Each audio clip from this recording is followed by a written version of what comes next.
नमस्कार.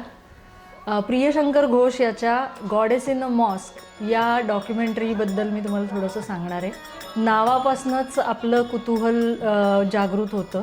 आपल्याला माहीतही नसतं की समाजामध्ये कशा वेगवेगळ्या पद्धतीचे प्रवाह, वेगवेगळ्या विचारधारा, वेगवेगळे जाती धर्म हे कशा पद्धतीने मिसळलेलं असतं ते तुम्हाला या डॉक्युमेंटरीमध्ये बघायला मिळेल आणि फार इंटरेस्टिंग पद्धतीने बघायला मिळेल. वेगवेगळ्या प्रवाहातले कलाकार जे इतकं उत्तम काम करत असतात, जे आपल्याला शहरात बसून बघायला मिळत नाही, त्यांच्याबद्दल या डॉक्युमेंटरीमध्ये तुम्हाला समजून घेता येईल. आणि या डॉक्युमेंटरीमधलं अजून एक महत्त्वाचं हे म्हणजे हा जरी माहितीपट असला तरी हा प्रबोधन करायच्या टोनमध्ये केलेला माहितीपट नाही.